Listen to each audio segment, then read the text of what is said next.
Hey guys, Gary and Gage out in the bush. Today I need your help. I need to discuss whether we need new equipment on this channel or not. I've been thinking about it, and I think I need to talk it over with you guys.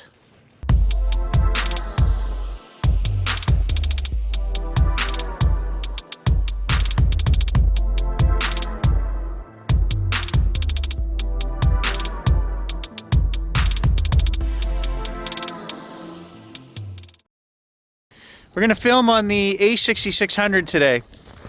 For good or bad, I don't know. We haven't used it in a while, and I've actually put a handle on the bottom of it underneath, so I can try to hold it that way. And I know it was very shaky. I don't like the stabilization on this camera, but it's been so long since I used it, I thought, let's just try it. We'll go for the cinematic experience today. I'm actually using the cheap little 25-50mm OSS. It's the only stabilized lens you can get for it. It's only a $100 lens, but then you can't put filters on the end of it. So I'm actually shooting at f9 and 1/800th of a second. So much for cinematic experience. Yeah, so we're actually filming in HD. And there's a reason for that, because the 4K is so jittery. Yeah, it was a real disappointment to me when I bought this camera.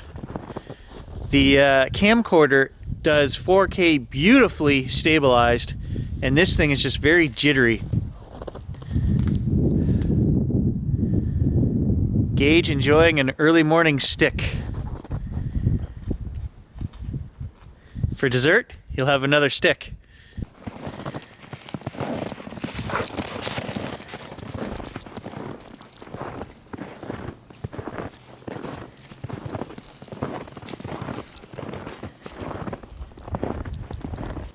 So I got so fed up with my GoPros over the last week. You guys saw some adventure film, snowmobiling out in the swamp stuff. And I actually had to go back to my GoPro 6. The GoPro 7 refuses to work in any temperature. I think there's something actually wrong with it. Any temperatures under 10 degrees Celsius, and it's constantly locking up and freezing. And from day one since I bought it, I've been so disappointed. I've tried 4 different memory cards, maybe even more than that. Different brands, different speeds. I've tried different batteries, GoPro batteries, third-party batteries. And I don't know, I can't figure it out. It freezes all the time. It looks like it's recording, but then if you watch the second timer down in the corner, you'll see it's actually frozen. It's so annoying, and it happens.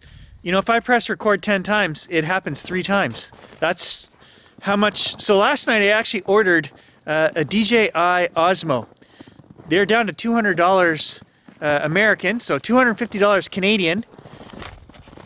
And then I canceled the order this morning because I've got a GoPro 6, I've got a GoPro 7, I've got the new phone. I'm still looking for a solution, and I'm just, I don't want to spend $300 on an Osmo and have another camera that I've got to buy all new batteries for, and it's just so annoying. I don't know what to do. You couldn't find a bigger stick? I think you can do better. Keep looking.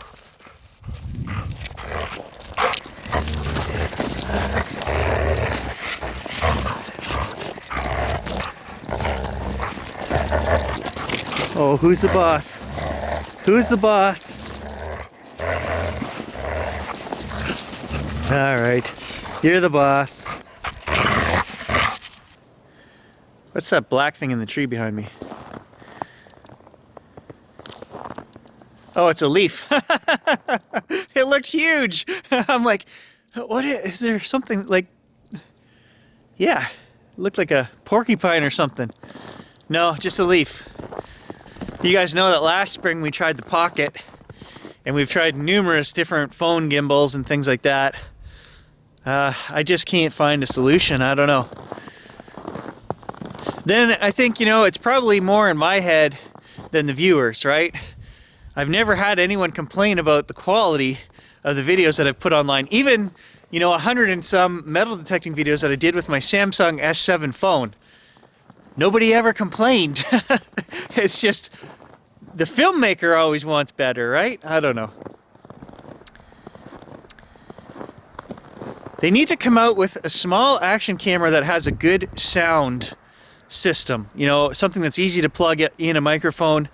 But then when you start doing that, then you lose all the benefits of carrying a small action camera. It's no longer small, right? You've got a microphone attached to it. Maybe you've got a screen. With the Osmo, it's nice because it has the front screen on it. I don't know. The A66 has a flip-up screen. You guys can't see my eyes right now. I keep looking at myself in the screen, but I'm wearing sunglasses, so you can't tell that. But you give up your zoom when you're carrying something like this or an action camera. We do have a little bit of zoom here. We have a 50mm zoom.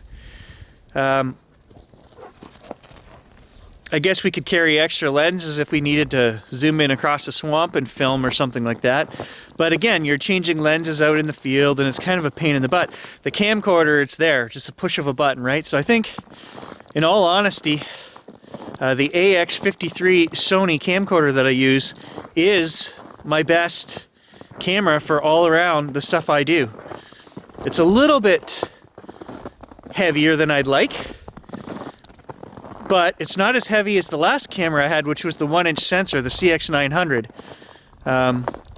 It's actually like half the weight of that. So really, I've had a couple of people ask me what do I film with, and most of the time that is what I film with. The Sony AX53. That camcorder was made in 2017, and Sony has not made a replacement for it yet.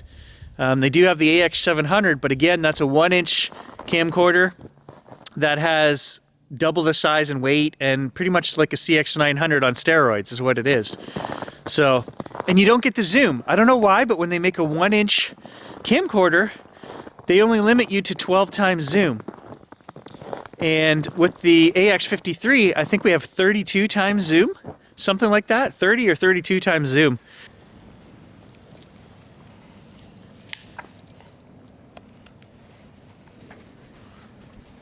Yeah, so we got a little bit of zoom with this camera.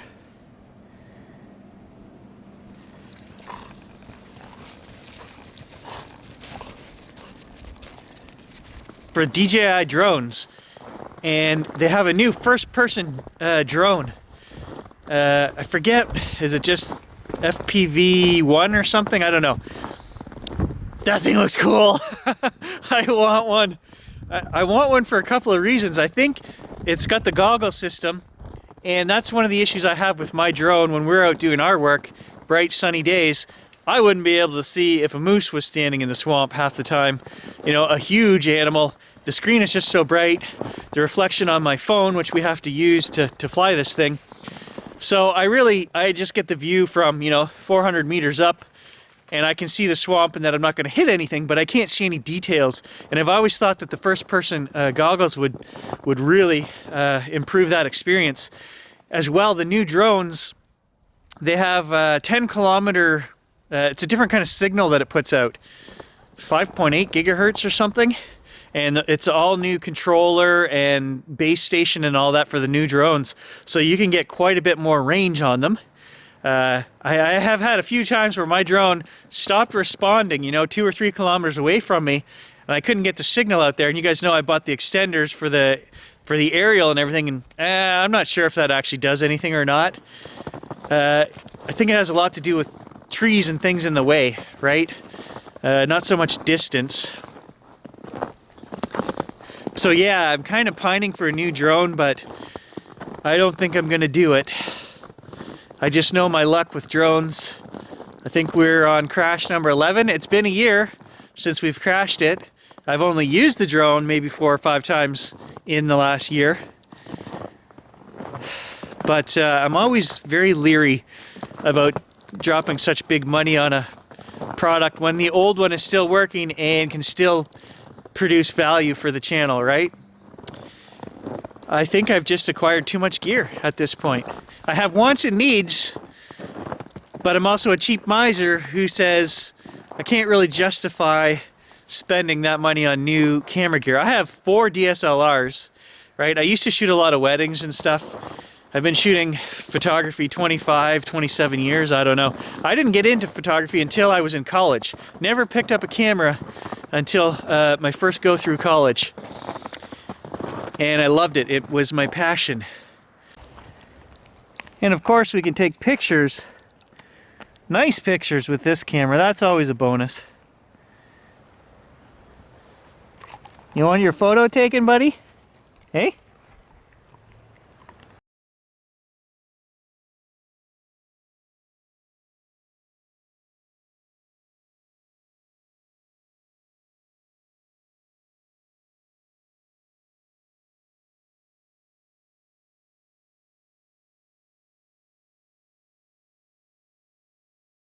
Yeah, so I mentioned photos with this camera, but you know, the phone actually takes beautiful photos as well. All HDR stuff on the new phones. So really, if you don't need a zoom, the Samsung S20 does amazing wide angle 24mm photos. And quite a few that I've done in the last trail walks with you guys are just all on my phone. So, and it's so much lighter and easier to carry than like an A6600. It's just if you need zoom, then you gotta carry something like this. So I suspect I really don't need any new gear this year. Night vision camera is probably the one thing that we needed, and we took care of that.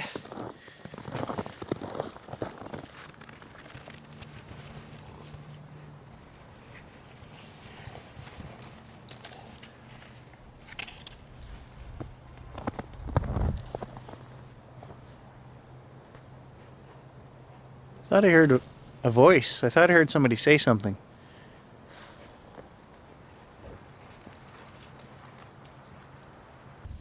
No, there it is again.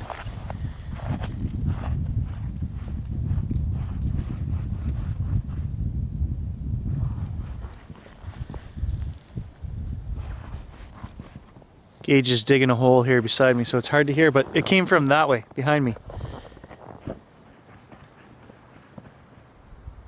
I wasn't recording the second time, so.